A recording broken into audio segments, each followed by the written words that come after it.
ఆదికాండము 44వ అధ్యాయము.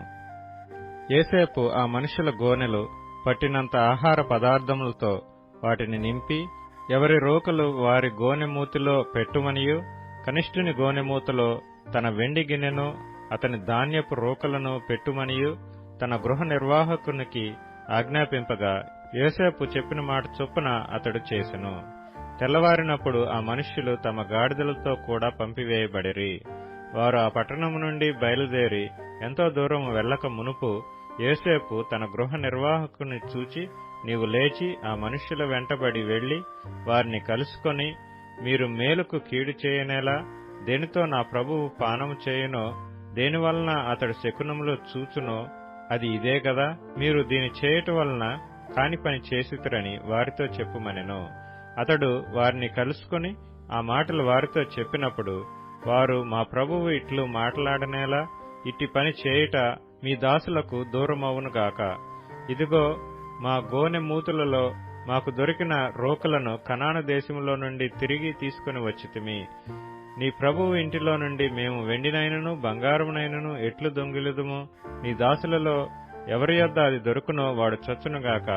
మరియు మేము మా ప్రభువునకు దాసులముగా నుండుదమని అతనితో అనిరి. అందుకతడు, మంచిది, మీరు చెప్పినట్టే కానీయుడి. ఎవరి యొద్ద అది దొరుకునో అతడే నాకు దాసుడగును. అయితే మీరు నిర్దోషులగుదురని చెప్పెను. అప్పుడు వారు త్వరపడి ప్రతివాడు తన గోనెను క్రిందికి దించి దానిని విప్పెను. అతడు పెద్దవాడు మొదలుకొని చిన్నవాని వరకు వారిని సోదా చూడగా ఆ గిన్నె బెన్యామీను గోనెలో దొరికెను. కావున వారు తమ బట్టలు చింపుకొని ప్రతివాడు తన గాడిద మీద గోనెలు ఎక్కించుకొని తిరిగి పట్టణమునకు వచ్చిరి. అప్పుడు యూదాయును అతని సహోదరులను యోసేపు ఇంటికి వచ్చిరి. అతడింకా అక్కడనే ఉండెను గనుక వారు అతని ఎదుట నేలను సాగిలపడిరి. అప్పుడు యోసేపు, మీరు చేసిన ఈ పని ఏమిటి? నా వంటి మనుష్యుడు శకునము చూచి తెలుసుకొనునని మీకు తెలియదా అని వారితో అనగా, యూదా ఇట్లనెను, ఏలిన వారితో ఏమి చెప్పగలము? ఏమందుము? మేము నిర్దోషులమని ఎట్లు కనపరచగలము? దేవుడే నీ దాసుల నేరము కనుగొనెను. ఇదిగో, మేమును ఎవని యొద్ద ఆ గిన్నె దొరికినో వాడును ఏలిన వారికి దాసులమగుదుమనెను. అందుకతడు, అట్లు చేయుట నాకు దూరమవునుగాక. ఎవని చేతిలో ఆ గిన్నె దొరికినో వాడే నాకు దాసుడుగా నుండును. మీరు మీ తండ్రి యొద్దకు సమాధానముగా వెళ్ళుడని చెప్పగా, యూదా అతని సమీపించి, ఏలినవాడా, ఒక మనవి, ఒక మాట ఏలిన వారితో తమ దాసుని చెప్పుకొననిమ్ము. తమ కోపము తమ దాసుని మీద రవులు కొననీయకుము. తమరు ఫరో అంతవారు కదా, ఏలినవాడు మీకు తండ్రి అయినను సహోదరుడైనను ఉన్నాడా అని తమ దాసులను అడిగను. అందుకు మేము, మాకు ముసలివాడైన తండ్రియు అతని ముసలితనమున పుట్టిన యొక్క చిన్నవాడును ఉన్నారు. వాని సహోదరుడు చనిపోయెను. వాని తల్లికి వాడొక్కడే మిగిలియున్నాడు. వాని తండ్రి వానిని ప్రేమించుచున్నాడని చెప్పితిమి. అప్పుడు తమరు, నేను అతని చూచుటకు అతన్ని నా యొద్దకు తీసుకుని రండని తమ దాసులతో చెప్పిదిరి. అందుకు మేము, ఆ చిన్నవాడు తన తండ్రిని విడువలేడు. వాడు తన తండ్రిని విడిచిన ఎడల వాని తండ్రి చనిపోవునని ఏలిక వారితో చెప్పితిమి.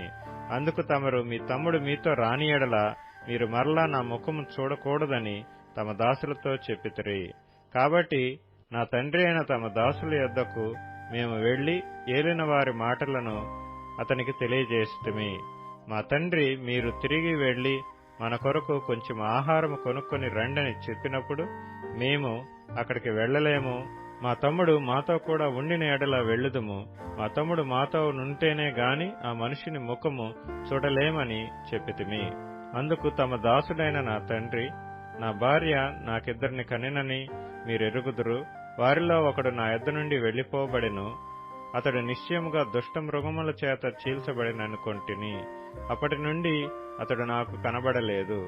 మీరు నా ఎదుట నుండి ఇతన్ని తీసుకుని పోయిన తరువాత ఇతనికి హాని సంభవించిన ఎడల నెరసిన వెంట్రుకలు కల నన్ను మృతుల లోకములోనికి దుఃఖముతో దిగిపోవునట్లు చేయుదురని మాతో చెప్పెను. కావున తమ దాసుడైన నా తండ్రి యొద్దకు నేను వెళ్ళినప్పుడు ఈ చిన్నవాడు మా యొద్ద లేని ఎడల అతని ప్రాణము ఇతని ప్రాణముతో పెనవేసుకుని ఉన్నది గనుక ఈ చిన్నవాడు మా యొద్ద లేకపోవట అతడు చూడగానే చనిపోవును.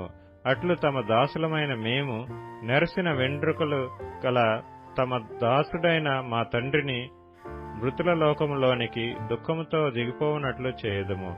తమ దాసుడనైన నేను ఈ చిన్నవాణిని గూర్చి నా తండ్రికి పూటబడి నీ యొద్దకు నేను అతని తీసుకుని రాని ఎడల నా తండ్రి దృష్టి యందు ఆ నింద నా మీద ఎల్లప్పుడూ ఉండునని చెప్పితిని.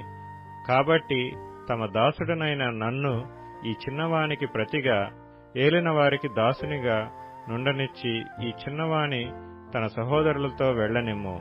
ఈ చిన్నవాడు నాతో కూడా లేని ఎడల నా తండ్రి యొద్దకు నేనెట్లు వెళ్లగలను? వెళ్లిన ఎడల నా తండ్రికి వచ్చు అపాయము చూడవలసి వచ్చునని చెప్పెను.